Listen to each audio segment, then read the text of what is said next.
प्रसंग चल रहा है उसी पर आते हैं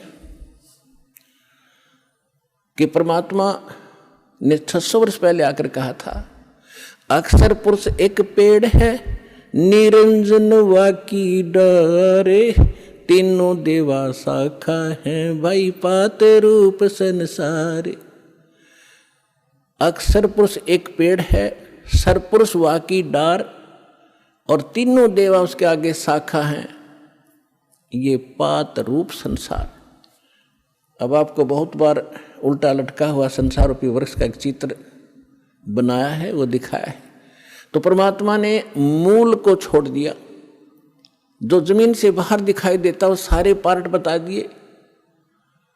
तना उसको अक्षर पुरुष समझो, उससे तने से मोटी डाहर निकले उसको सरपुरुष, और सरपुरुष के आगे फिर वो 3 शाखाएं हों, रजगुण ब्रह्मा सतगुण विष्णु तमगुण शिव जी, ये शाखा समझो, इतना बता दिया। और पात रूप संसार। फिर इस दास को भेजा ये बताने के लिए कि मूल कौन है। ये जड़ वही है जो सबका धारण पोषण करता है, सबका उत्पन्न करने वाला है, सबका संरक्षक है, जो सर्व सुखदायी है, जो परम अक्षर ब्रह्म, जो अविनाशी परमात्मा है, वो वही है। कौन?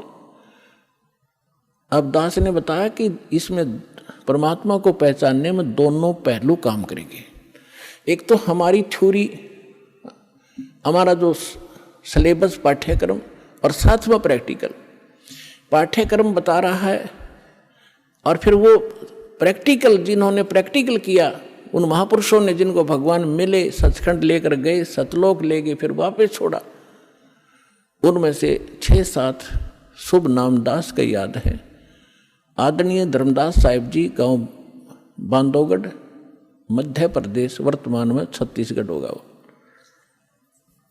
और आदरणीय मलुकदास साहिब जी, आदरणीय नानक साहिब जी, जो सिख धर्म के प्रवर्तक माने जाते हैं। आदरणीय दादू साहिब जी, आदरणीय गरीबदास साहिब जी, गांव छुरानी, जिला जज्जर, हरियाणा वाले। आदरणीय गीसा दास साहिब जी, गांव खेखड़ा, जिला बागपुर, उत्तर प्रदेश वाले। आदरणीय स्वामी रामानंद जी, काशी वाले। तो इन महापुरुषों में से आदरणीय गरीबदास साहिब जी के विषय में दास बताना चाहेगा। उन्होंने कहा कि हम सुल्तानी नानक तारे दादू को उपदेश दिया, जात जुलाहा भेद न पाया, वो काशी माहे कबीर हुआ। अनंत कोट ब्रह्मांड का एक रति नहीं भारे, सतगुरु पुरुष कबीर हैं ये कुल के सिरजनहारे। तो वो जड़ है उस संसार रूपी वृक्ष के, वो कबीर है। कबीर परमात्मा कौन? उसको परम अक्षर ब्रह्म कहो, उसको सत्य पुरुष कहो, अमर पुरुष कहो, उसे परम पुरुष कहो, उसे परम अक्षर ब्रह्म कहो, उसे परम अक्षर पुरुष कहो। ये उनके उपमात्मक नाम है। वास्तविक नाम उस परमात्मा का कबीर देव है। उसको अल्लाहु अकबर कहो, कबीर देव, कबीर साहब, अल्लाहु अकबर, कबीर भगवान, अल्लाह माने भगवान, अकबर अकबरी, अकबीर कबीर, ये कबीर को ही अपभ्रंश करके अकबर बोलते हैं। जैसे हम कबीरू बोल देते हैं, कबीरा बोला करते थे। जैसे गरीबदास जी को गांव वाले गरीबू कहा करते थे।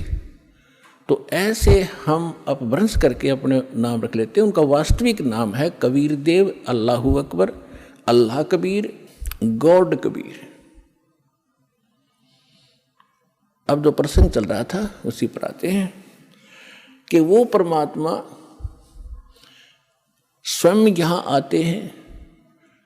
अब इसमें दोनों पहलू साथ चलेंगे कि जिनको भगवान मिले उन्होंने प्रैक्टिकल किया, और जो हमारे सदग्रंथ आज तक हमें ज्ञान दे रहे थे, हमारे धर्मगुरु समझ नहीं सके, वो हमारा दुर्भाग्य और उनका भी दुर्भाग्य कहेंगे, क्योंकि वो उनकी बुद्धि काल के वश थी। अब हम सतगुरु शरण में आ गए तो हमारे ऊपर काल की जकड़ नहीं रही, इसलिए आप इस ज्ञान को समझ रहे हो। जिस दिन आपका नाम खंड हो जाएगा, यहाँ से कनेक्शन कट गया, परमात्मा का पंजा आपसे उठ जाएगा, आपको यही शब्द कड़वे लगने लग जाएंगे, और ये हमारे यहाँ भक्त भी आपको बुरे बुरे दिखाई देंगे, क्योंकि काल प्रवेश कर जाएगा, आपकी बुद्धि को भ्रष्ट कर देता है, आज तक ब्रह्मा विष्णु महेश की गांठ बांध रखी, इसने चक्कर बांध रखा, समझने नहीं दिया। आपकी क्या औकात, आप इस मालिक की शरण से दूर होकर आप सुखी हो जाओगे। जून का महीना हो और एसी रूम से बाहर निकल कर कोई सुखी हो सकता है? चाहे शराब पी कर चाहे निकले जा बाहर गली में पड़ा रहो, बेशक वो कहा रहो शराब के नशे में मैं बहुत सुखी हूँ, अब सुखी हूँ, खाक सुखी है। रेत में पड़ा पसीने आए पड़े, झागा रहे मुख में। तो ऐसी दशा उन लोगों की जो भगवान से दूर हटकर इस काल के खेमे में खेल खेल रहे हैं। चाहे वो भक्ति कर रहे हैं, वो भक्ति भी नकली, या संसारिक सुख प्राप्त करने के लिए को प्रयास कर रहे हैं, क्योंकि इस काल की साधना से सुख हो ही नहीं सकता। सुख होगा तो इस परमात्मा की ही रजा से, इस साधना से होगा।